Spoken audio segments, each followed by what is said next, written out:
I met you on a Thursday, Friday I took you home.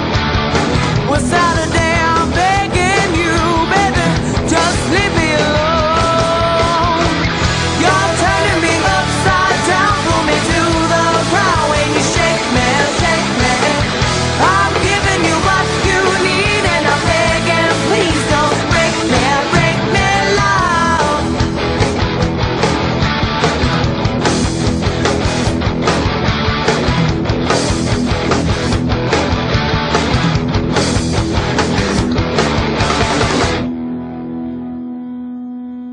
Back in the late 70s, Marvel Comics was really trying to expand its market share and break into movies and television by creating several shows based on their most popular characters. The most successful of these, and probably the only one you've ever seen, was The Incredible Hulk. The other series, which never amounted to anything and we never really talk about, included such bombs as The Amazing Spider-Man, which sucked, Doctor Strange, which sucked, and of course, Captain America, which starred Reb Brown. And really, is that not the most perfect casting choice for a superhero you've ever heard in your life? I mean, who in the hell else would you cast as Captain America? Just look at the guy. He looks like the prototypical superhero. He looks like Captain America. Well, I tracked a copy down on VHS, but first I know what some of the fans of the Nostalgia Critic are saying right now. Well, he already reviewed Captain America, didn't he? Congratulations. Heil Hitler! And you'd be right. He did, but he reviewed a Captain America movie, not this Captain America. Why in the hell you'd want to watch a Reb Brownless Captain America movie is beyond me, but in the spirit of critic camaraderie, I sent a copy of Reb Brown's Captain America to the Nostalgia Critic's house and threatened him with blackmail photos of him dressed as a dirty ballerina from the outtakes of Spooning with Spoony 2 if he didn't cooperate. So, let's go live via satellite to the Nostalgia Critic's house in Illinois and see if we can get his thoughts on Captain America.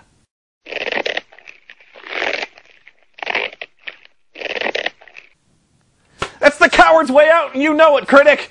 Who else we got? For those of you who don't know anything about Captain America, let's go live to Linkara, nationally pitied comic book expert. Linkara, what can you tell our viewers about Captain America? Ah, Captain America. Well, it starts during World War II. A scientist creates a super soldier serum that he decides to test out on wimpy little Steve Rogers, who wants to join the army, but can't because, well, he's a wimp. So anyway, after that... That's neat. Listen, guys, you can forget all about that because it's got nothing to do with this movie. Then why did you ask me to do this? I was deliberately wasting your time. If I'm gonna suffer, I'm gonna take all you bastards with me. Anyway, the movie starts off with a real bang as we follow Reb playing former Marine Steve Rogers as he races, speeds, well, sort of leisurely cruises across scenic California. I figured you got out of the Marines 2 weeks ago. Well, I've been coming down the coast slow and easy, you know, kicking back. Pretty mellow set of wheels. Yeah. Captain America! Too much excitement in your superhero movie? Try Captain America, the superhero who takes it slow and easy, kicking back in his pretty mellow set of wheels. Steve gets a call from a very worried Carl Sagan who wants to tell him something important in person. But little does Steve know that some villains have somehow managed to orchestrate a surprisingly elaborate trap involving a false road crew, a mountain detour, and a tanker truck rigged to create an oil slick to send his van spinning off the road.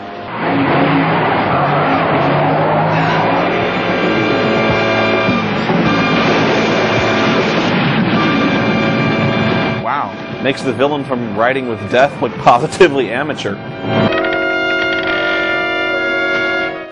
And we were so sure a 15-foot roll off a gentle slope at 20 miles an hour would kill him. Well, thankfully Reb survived, but those bastards, they ripped his favorite polo shirt. No way they live! No way!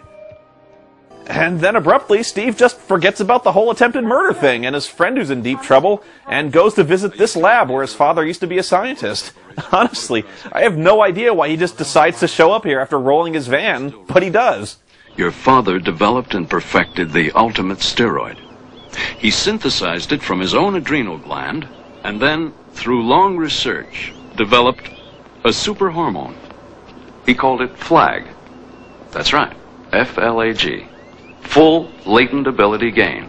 Because it worked, he could accomplish things no other man could hope to. And so, he dedicated his life to helping the little guy in our society, to righting wrongs that the law wouldn't or couldn't touch. You mean he was a super crime fighter? Well, geez, Steve's dad sounded way more interesting. Why couldn't the movie be about him? The scientist has to run some tests on Reb because the serum only works for a little while but is ultimately fatal to all the animals they've tested it on. But since Steve's father developed it from his own cells, they figure it might work on Steve as well. But that might be interesting, so Steve decides he'd much rather be Captain Boring instead. I think I paid my dues to Uncle the way my dad would have wanted. Now I just want to get out on the road. Look at the faces of America. Maybe get some down on canvas. I don't want to report in or check out. I just want to kick back and find out who I am. I want every day to be the same. Captain Ameryka! No, you know what? I'm being unfair. I should not be using the Superman movie music. I should be using the Captain America movie music. Step aside, John Williams! Oh dear God, this is awful. Nobody could look heroic with this music playing. It sounds more like an infomercial for industrial polymers. 3M, innovation, research, providing Captain America with new lightweight aerodynamic shielding. The miracle acrylic bubble makes it possible. Anyway, Steve rides his motorcycle over to Carl Sagan's house only to find the place ransacked and Carl murdered.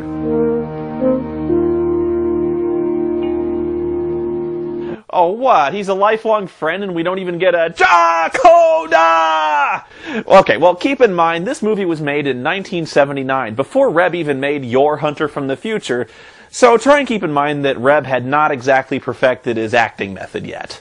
And besides, he can't call out the villain's name because he has no idea who did it. Who could have possibly committed these horrible, grisly crimes? What manner of villain who presumably works at an oil company, could want Steve and Carl Sagan dead? Well, I don't know, but maybe the movie will tell us. Eventually. It could be that guy, maybe. We'll just give him a minute to park, and that might take a little while. We'll wait for him to get out of the car, and slowly approach the door. You know, it's probably good they showed every single fucking step towards the door, because otherwise I might have just assumed he fucking teleported inside the building. I mean, how else are you supposed to know?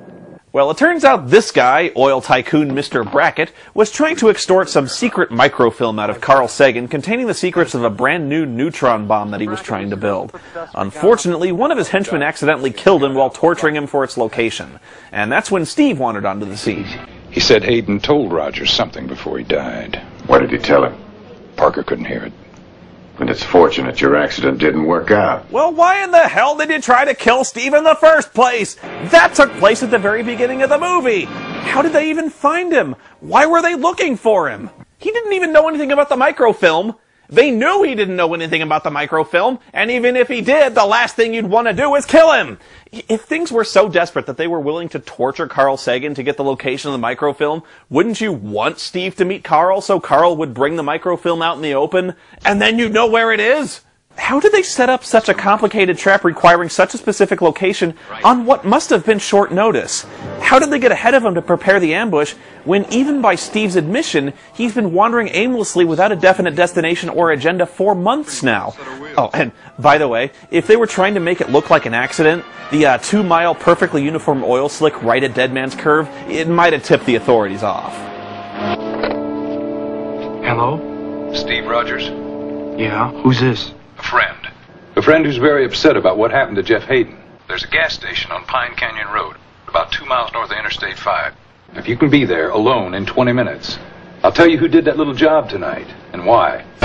It's a trap! And sure enough, the villains lure our unarmed, lunk-headed hero who didn't think to call the police into a trap, and they chase him off a cliff and ruin another one of his sweet rides. The next thing we know, Steve's in surgery for all of his grave injuries, and the only way Dr. Mills can save him is to inject him with the Flag's super serum without his consent, granting him unbelievable strength, speed, agility, and a healing factor. And somehow, Steve finds a way to whine about this. What I mean is... What you mean is you really don't know. I'm talking about my life, Simon. But I'm not grateful for the fact that for the rest of my life, I'll never really know how long I have. We will not test. We're not going to find out what Flag may have done to me, because I don't want to know.